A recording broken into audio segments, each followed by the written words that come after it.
Jim, you mentioned 5 themes for 2012 in Mad Money yesterday. What's your favorite? What's the one with the most upside, you think? I think the one with the most upside, because it has the most stocks involved, is the semiconductor bottom.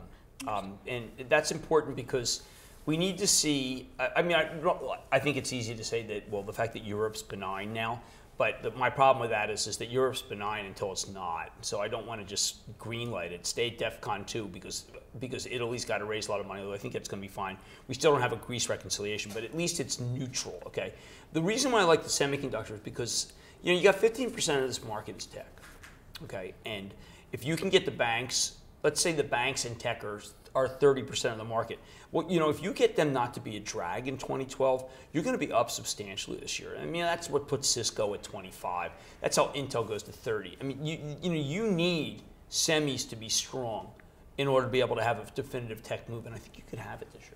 And then what about your natural gas theme thesis? Can you discuss natural gas staying low is very good, but it's only good for a couple companies. Right. Not enough. Right. Not enough companies to make it so that you really have a home run. But what does matter there is for Cummins, for Westport, for clean energy, for the exporters, Dominion Resources perhaps, for Cheniere, I like the CQP. But what they really have to do, it's just great for the economy.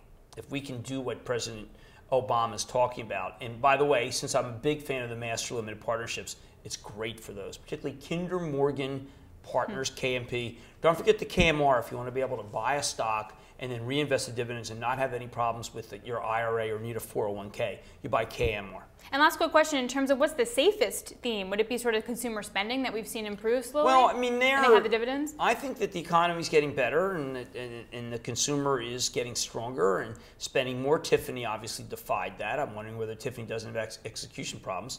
But I think that the consumer spending is something that people just have to get used to.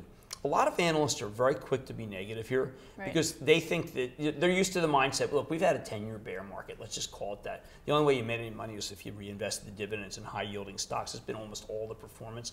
So if the bear market ended, and it has been a bear market, then you're going to see people who hop off of McDonald's at 17 times earnings. They should have held on to 20 times earnings. I mean, I think that the consumer spend is part of a broader theme, which includes fixing up your house and which includes refinancing.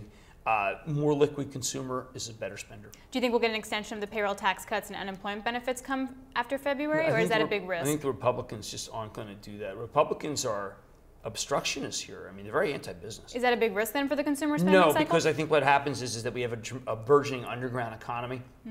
Even the Labor Department suggested some app on your Apple which allows you to keep track of your wages. Obviously, you don't need to keep track of your wages if you're not, if it's a W-2. Right. You just get a W-2. This is for off the books. Off the books is going to be a continual theme in 2012, particularly with Obamacare. All right, great stuff. Thanks, Jim. Thank you.